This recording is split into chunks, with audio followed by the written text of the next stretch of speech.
Salut à tous et bienvenue sur le travail de l'ombre. Après ce Monaco-Marseille, j'aurais pu vous parler de cette sacrée première de Bamba Dieng. Ou j'aurais pu vous parler de ses coups de pied arrêtés, où on a encore trop facilement mis en difficulté. Ou j'aurais pu également vous parler de cette incroyable facilité avec laquelle toutes nos recrues s'intègrent. Mais j'ai choisi de m'attarder sur la gestion de la profondeur. Payet blessé, Gerson et De La Fuente trop juste, et Mandanda remplacé par Paul Lopez, tout ça fait qu'on se retrouve avec un 11 de départ totalement inédit, avec pas moins de 4 joueurs qui vivent leur première titularisation de la saison. On va pas se mentir, pas de quoi être vraiment rassuré. Et puis, des interrogations, beaucoup même. Dans quel dispositif allons-nous jouer? Alors, les idées vont bon train et diffèrent, mais elles ont toutes un point commun. On va enfin jouer avec un véritable numéro 9 en la présence de Bamba Dieng. Bon, eh bien il faudra moins d'une minute pour comprendre qu'on s'était tous plantés et en beauté. Et qu'on allait revoir, comme depuis le début de la saison en phase offensive, ce 3-2-5. Avec Harit en lieu et place de Payet dans ce rôle de faux numéro 9, Under et Dieng dans les couloirs, Guendouzi et Lirola dans les demi-espaces, et Camara et Rongier pour composer cette ligne de deux milieux défensifs. Mais c'est en phase défensive qu'il y a eu du changement. On est sur un 4-1-4-1, avec non pas, comme on l'a déjà vu lors du match précédent, Rongier dans ce poste hybride de milieu défensif qui glisse latéral, mais notre joueur de couloir, Paul Lirola. Et ce n'est pas le seul changement.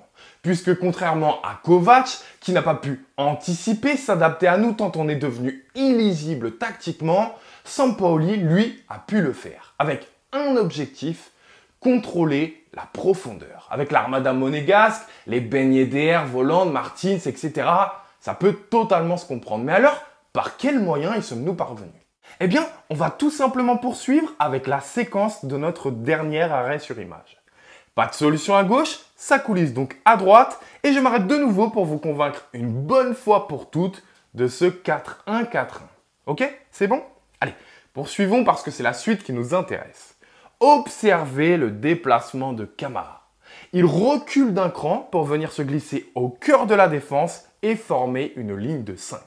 Conséquence, ce déplacement va permettre à Lirola, mais surtout Saliba, de coulisser et de venir au marquage de ce monégasque pour contrôler la profondeur en toute sécurité. Et voyez par vous-même le résultat avec cette prise à deux réussie le long de la ligne de touche. Et les séquences comme celle-ci seront nombreuses. Regardez ici à peine quelques secondes plus tard. Son déplacement va permettre à Luan Pérez de suivre de près le décrochage de Voland et empêche Ben Yedder de profiter d'un espace trop grand qui aurait pu se créer entre nos deux centraux. Mais ça ne s'arrête pas là. En l'absence de solution, Monaco va tenter de trouver de l'espace de l'autre côté. Sauf que grâce au positionnement de Camara, chaque Marseillais va pouvoir coulisser très rapidement puisqu'aucune supériorité ne sera créée et il suffira donc de bien contrôler son vis-à-vis pour rendre impossible tout danger dans notre dos. Mais alors, à quel moment Camara décide de reculer d'un cran? Eh bien, chaque fois qu'il sentira l'envie adverse de rechercher la profondeur, ou chaque fois que notre premier rideau défensif sera éliminé. Regardez ici, ça permet encore à Saliba de pouvoir contrôler la profondeur en toute sécurité. Là, eh bien c'est encore mieux puisque ça lui permet cette interception. Et allez, un exemple en deuxième période quand même, où ça permet surtout de ne pas libérer d'espace dans cette zone, et ça permet à Balerdi de ne pas lâcher d'une semelle Ben Yedder. Et puis terminons avec celle-ci que je trouve très parlante. Camara, au départ à son poste de milieu défensif, sent que le renversement de jeu va permettre de trouver cette passe et donc d'éliminer notre premier rideau. Conséquence, il recule d'un cran. Lirola, conscient de la formation de cette défense à 5, a du retard sur ce monégasque et va donc très vite coulisser, délaissant Diop. Sauf que c'est ce dernier qui sera parfaitement trouvé avec cette passe. Bon, d'abord, on peut faire un premier constat, c'est que pour réussir à nous déstabiliser, il faut réussir à faire une sacrée passe. Mais poursuivons. On voit que malgré ce décalage trouvé et cette très belle passe, il n'y a aucune supériorité numérique de créer. Là où il y aurait pu y avoir un 2 contre 1 à jouer pour Saliba, avec un Camara positionné de la sorte, et ce dernier qui pour défendre Ben Yedder serait positionné derrière lui, eh bien ça n'existe pas. On est simplement sur un marquage plus distant qu'il ne devrait l'être et un peu d'espace offert face au porteur de balle. Mais avec un bon recul frein de Saliba et un étau qui se resserre autour de Diop, eh bien on permet à Rongier de revenir et de récupérer ce ballon. Vous voyez? Tiens d'ailleurs, il y a celle-ci où je lui trouve également beaucoup de similitudes. Qu'est-ce que c'est bien pensé par le coach et réalisé par nos joueurs? Je le disais lors d'une vidéo précédente, ce bordel est trompeur. Il est en fait parfaitement organisé. Chacun sait exactement ce qu'il doit faire dans n'importe quelle situation. Et elle est là toute la différence. Parce que, en revanche, du côté de Monaco, c'était pas très clair.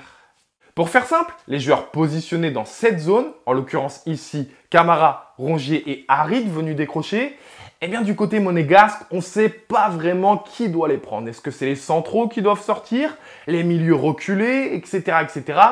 Tant de flous qui permettent à Guendouzi de s'isoler avec son déplacement et de recevoir ce ballon. Et là encore, dans l'incompréhension adverse, c'est le latéral qui va sortir sur lui avec énormément de retard et qui surtout va laisser complètement seul Dieng qui peut s'échapper. Pareil ici, avec un Monaco qui va tenter de presser, mais qui va laisser seul Harit au cœur du jeu par peur de le suivre dans son décrochage. Et derrière, eh bien c'est forcément gros danger quand on laisse un joueur avec une telle qualité de passe face au jeu et un jeune feu follet prêt à manger tous les espaces laissés dans le dos. Ici c'est pareil, Guendouzi qui le prend? Toi? Moi? Non? Bah trop tard. Là, rebolote avec le décrochage de Harit. Ici, bis repetita, même si malheureusement la dernière passe ne sera pas parfaitement ajustée. Et bien sûr, au départ du second but. On peut déjà voir que là, c'est déjà pas très clair entre ces deux monégasques pour savoir qui sort sur Guendouzi. Là aussi, on a un central un peu le cul entre deux chaises pour savoir s'il doit sortir sur Harit ou non. Ajoutez à cela un latéral qui se jette facilement et boum, il n'en fallait pas plus pour être pris en profondeur par Bamba Dieng. Et la suite, eh bien, vous la connaissez avec ce but du break.